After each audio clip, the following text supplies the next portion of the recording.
This is the best piece of advice I've ever heard about building a high net worth.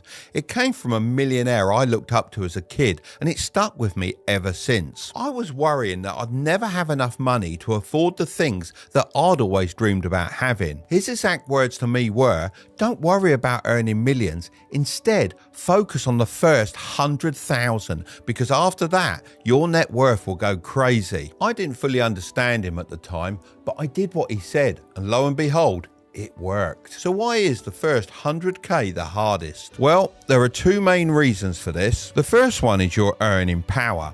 Think of this like your level in a video game. You just haven't been playing long enough to build up your skills, and therefore can't compete with the more experienced players. This is the exact same when it comes to making money when you're younger. This issue is actually getting even worse. A recent study found that Gen Z have about 86% less buying power than my generation, the boomers, did at the same age. This is partly due to older people staying in the workforce for longer, meaning that higher paid positions are harder to come by. But it isn't all doom and gloom, as the internet offers a great way for younger people to make far more money than the older generation, as most of them don't understand how to use Instagram, let alone build an online side hustle. When it comes to tech, there aren't that many boomers that can keep up with you guys, not like me. The second reason your first 100k is the hardest is your lack of compound interest. Think of your money like a snowball. You roll it down the hill by investing money, and as it rolls, it picks up more snow, which is your compound interest. The bigger your snowball gets, the more snow it collects, and therefore, the more compound interest you make. Sounds amazing, right? Well, yes and no. Let me explain. Right now, if you don't have at least 100k, then your snowball isn't big enough for it to pick up any significant income.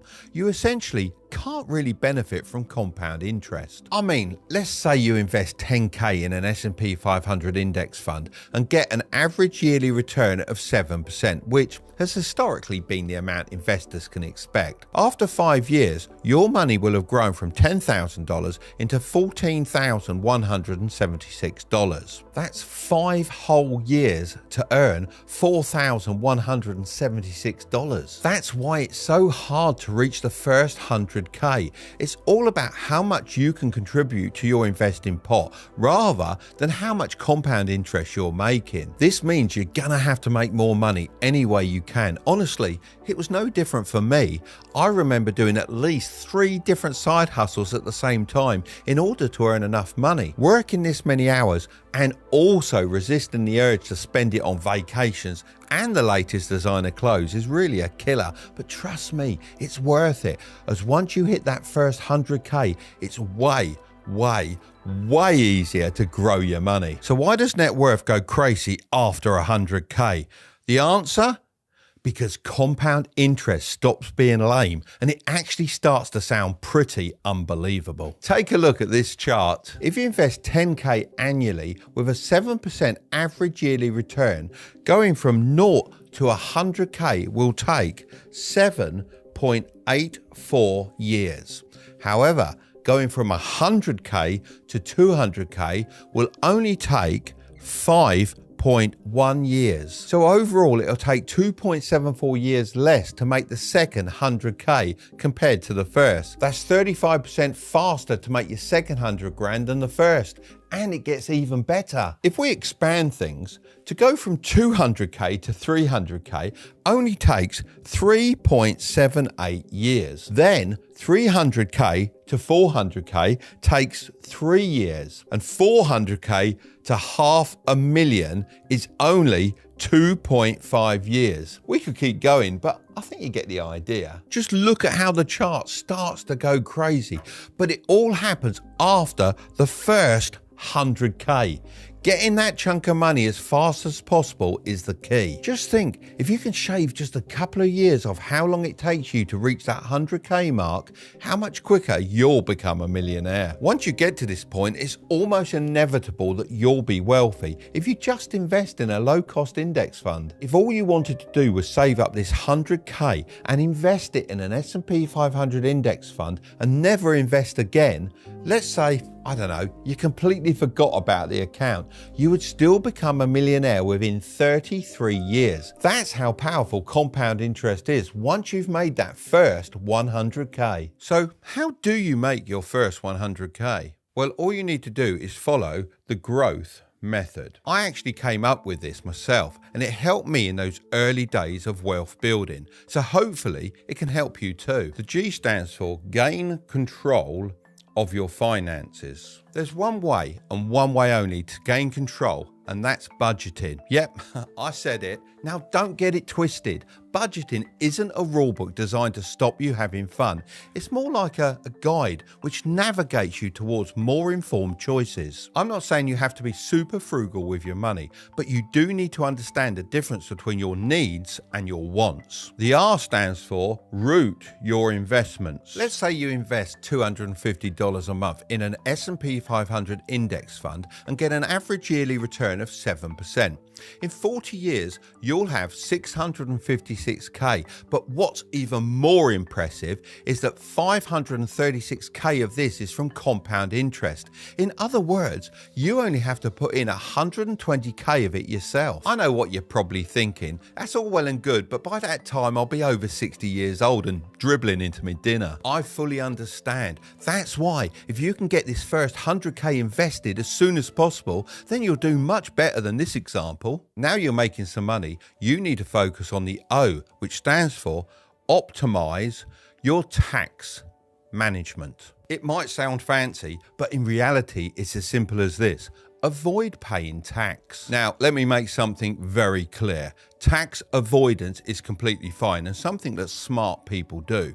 Tax evasion, on the other hand, is illegal and not what I'm talking about. But Mark, if you're earning more, you should pay more tax. I agree with you, and the rich do pay the majority of the taxes, but there should also be an incentive for someone to become an entrepreneur as they provide jobs for the rest of society. And luckily, there is. Entrepreneurs are taxed off the profits they make at the end of each year, which means they can deduct expenses from their earnings. These are called write-offs. This is different from an employee, as they're taxed off their monthly salary. So say you're really passionate about the latest tech, like the new iPhone. You could start a YouTube channel reviewing gadgets, and once it's generating you money, you could deduct the cost of your tech items from your profit and get them tax-free. Essentially, the government has helped you to pay for the item you want. However, you can only do this within reason. Your business or side hustle has to have a need for this item. In other words, it must be a justifiable expense. That's why starting your business around your passion can be a great way to save a lot of tax. It's what I did with my radio control model shops, and my son also does with his video production company. If this sounds interesting to you, we're going to be talking about this even more in my 2K challenge I'm running on Discord. I'll leave a link in the description if you want to save your spot. It's completely free, and there's even opportunities to win some great prizes. So next up we have W.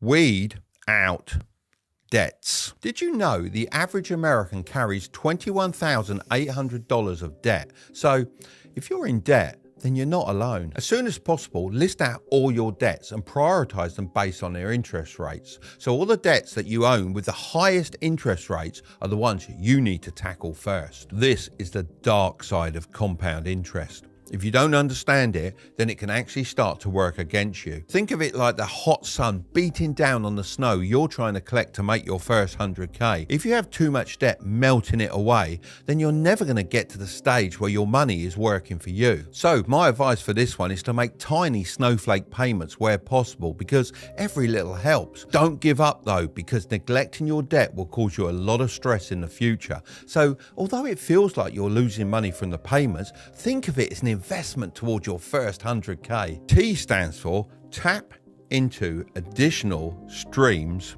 of income. Yes, I'm talking about starting a side hustle. As of 2023, 50% of Americans have a side hustle, even if they earn over 100K per year. A side hustle gives you multiple advantages by diversifying your income. You'll have more money to put into your tax advantage account, so more investments. And again, you're just adding more snow to your snowball, allowing for compound interest to take its course. H stands for heightened self Discipline. To put all these things we've discussed into effect, you need to find your inner discipline. Discipline is the currency of success. The more you mint, the wealthier your future will become. If you want to know how to build your wealth from $0, then I'm going to leave that video right up there, but don't click on it just yet. Make sure to subscribe if you want to grow your wealth, okay? I'll see you over there.